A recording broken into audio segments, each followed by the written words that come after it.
Saya Kusnanto Anggoro dari FISIP UI Angkatan 80, eh, belajar jurusan ilmu politik karena waktu itu sebenarnya jurusan hubungan internasional belum dipisahkan dari ilmu politik, itu baru terjadi tahun 1983 kalau saya tidak salah.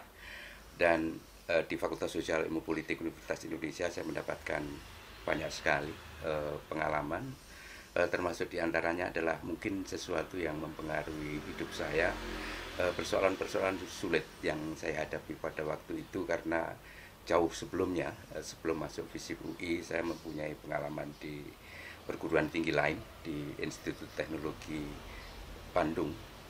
Jadi saya memperhatikan beberapa hal yang bisa dibandingkan antara keduanya. Saya sadari betul bahwa ada perbedaan dari segi latar belakang mahasiswa maupun bagaimana hubungan antara mahasiswa dan dosen dan sebagainya. Juga pada waktu tahun 1980 kita berada dalam sebuah posisi politik atau suasana politik yang tidak terlalu mudah pada waktu itu. Dalam suasana Orde Baru, saya mengamati gerakan-gerakan mahasiswa di Universitas Indonesia dan membandingkannya dengan apa yang terjadi di ITB, khususnya di Bandung. Saya mengikuti beberapa aktivisme yang dilakukan oleh beberapa senior saya, termasuk diantaranya adalah gerakan anti kebodohan yang diprakarsai oleh Rizal Ramli yang menjabat sebagai Menteri Maritim pada periode Jokowi pemerintahan yang pertama. Lalu juga ikut serta juga dan mengamati tentang penulisan buku putih Indonesia pada tahun 1978. Lalu kemudian ada beberapa gerakan mahasiswa lain dan tentu juga di Universitas Indonesia. Saya mengakhiri studi saya di FISIP UI pada tahun 1985. Saya masih ingat betul ujian pada waktu itu, tanggal 27 Juni tahun 1985. Diuji oleh beberapa orang, termasuk oleh pembimbing saya, Profesor Yuwono Sudarsono, lalu Profesor Harsono Suwardi, ya, itu kedua pembimbing saya. Hadir pada waktu itu ada Pak Manasih Malo yang waktu itu adalah dekan FISIP UI, lalu ada ketua jurusan ilmu politik waktu itu Dr. Nasaruddin Samsudin, lalu ada Mas Pupi, saya kira ya, itu mengakhiri studi saya di Universitas Indonesia. Saya mengambil tesis atau skripsi tepatnya yang berjudul atau tentang persoalan-persoalan nuklir global, khususnya adalah bagaimana pertikaian antara Uni Soviet dan Amerika Serikat waktu itu. Itu termasuk salah satu atau sedikit tema yang digarap oleh mahasiswa pada waktu itu, meskipun ada saya kira pendahulu saya dari FISIP UI juga yang menulis hampir sama, Budiarto Sambasi. Itu kemudian pada akhirnya menjadikan saya terutama bergerak dalam bidang itu. Setelah lulus, saya sebenarnya mencoba untuk menjadi dosen UI, sudah memberikan aplikasi lamaran, berkas lamaran, tapi saya tahu betul bahwa proses itu tidak terlalu mudah, mengingat bahwa pola rekrutmennya juga sulit, ada zero growth dan sebagainya, sehingga saya harus menunggu agak lama. Dalam kesempatan yang agak lama itu saya mengikuti atau memasuki pekerjaan lain di Center for Strategic International Studies CSIS sejak tanggal 16 April tahun 1986. Kemudian seperti kita ketahui, kemudian saya dikenal sebagai staf dalam bidang hubungan internasional dan politik internasional di CSIS yang saya keluar pada tanggal 31 Desember tahun 2007. Jadi cukup lama saya di CSIS, ya. Perjalanan saya dalam pekerjaan cukup banyak, meskipun tadi saya gagal untuk menjadi pengajar di Universitas Indonesia. Saya mencoba untuk mengajar di beberapa tempat lain, sebuah pengalaman yang saya kira menarik. Dan di CSIS cukup lama dalam bidang hubungan internasional, memperoleh kesempatan yang baik untuk mendapatkan eksposisi, khususnya adalah kunjungan-kunjungan ke luar negeri untuk mengikuti beberapa pertemuan, sampai saya sempat menjadi anggota working group untuk nuclear non-proliferation di Semenanjung Korea, menjadi bagian dari Siskap. Siskap itu adalah semacam kerjasama track 2 yang mencoba mempersiapkan beberapa agenda dalam diplomasi regional dan global bersama dengan beberapa negara lain. Saya kira UI cukup membantu saya dalam hal ini, termasuk saya memperoleh kesempatan dari Profesor Miriam Budiarjo waktu itu untuk mendapatkan rekomendasi dalam mengikuti sebuah pertemuan di San Diego. Sudah lupa saya tahunnya, tapi waktu itu tentang Young Professional Conference on Security Issues, itu di San Diego dan tahun 1985. Itu jadi waktu itu saya masih terombang-ambing antara di Universitas Indonesia atau mau tetap di CSIS. Jadi yang ingin saya katakan dalam semua konteks itu adalah bahwa perjalanan seseorang saya kira memang kerap kali harus melalui berbagai liku-liku yang luar biasa dan unpredictable. Saya sendiri tidak pernah membayangkan untuk menjadi seorang katakanlah alumni atau sarjana dalam bidang hubungan internasional sebenarnya, karena seperti saya sampaikan tadi, pada mulanya saya masuk di Institut Teknologi Bandung, jurusan elektroteknik, dan pada akhir-akhir tahun saya sempat bekerja sebenarnya di Jakarta bersama Mas Adi Sasono, Sri Tua Arif di Lembaga Studi Pembangunan yang ada di Jalan Sudirman ya. Itu juga merupakan suatu pengalaman yang menarik karena kemudian membawa saya ke arah sejumlah persoalan, bahwa ternyata bahwa persoalan-persoalan yang bersifat pembangunan, termasuk diantaranya adalah bagaimana adopsi teknologi dan sebagainya, itu sangat dipengaruhi oleh faktor-faktor sosial dan politik. Barangkali itu merupakan salah satu yang mengubah orientasi saya untuk kemudian mencoba memahami tentang bagaimana ilmu-ilmu sosial, khususnya adalah ilmu politik di Indonesia.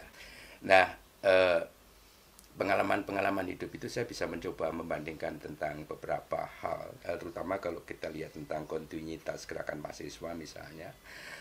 Saya bisa memahami tentang perbedaan karakter antara gerakan mahasiswa yang tumbuh di Bandung dengan gerakan mahasiswa yang tumbuh di UI, baik di UI pada peristiwa Malari 1974, kemudian tahun-tahun 80-an sampai sekarang.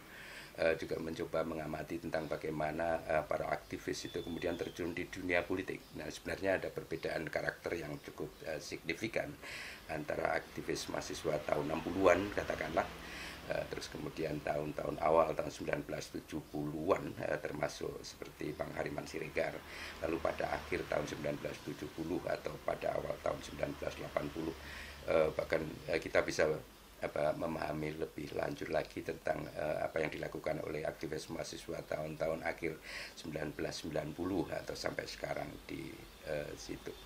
Nah, setelah tadi saya singgung di CSIS di mana saya bekerja, kemudian saya mendapatkan katakanlah kesempatan yang cukup baik dan panjang, mengingat bahwa CSIS bukanlah sebuah lembaga pemerintahan, jadi tidak ada birokrasi, tidak ada jenjang, tidak ada katakanlah hierarki yang kaku, bahwa seorang staf yang baru masuk pun kemudian bisa katakanlah memperoleh kesempatan yang sama dibandingkan staf-staf yang lebih senior. Ini memberikan kesempatan bagi saya, misalnya ketika pada tahun 1986 saja, jadi itu baru 1 tahun saya masuk di CSIS, saya sudah mendapatkan kesempatan untuk menjadi bagian dari tim CSIS untuk mengajar di Sesko TNI dan di sekolah-sekolah tentara angkatan yang lain. Nah, ini merupakan salah satu faktor yang saya kira menjadi penting, karena kebetulan nanti akan bertemu dengan beberapa orang di lingkungan militer, Kementerian Pertahanan dan sebagainya, yang memberikan saya kira kesempatan untuk membangun semacam network atau jejaring, ketika kemudian pada awal-awal tahun 2000-an, tahun 2000 sampai 2002 misalnya, itu kemudian pasca pemerintahan Soeharto mencoba untuk mereformasi tentang katakanlah kehidupan politik militer di Indonesia.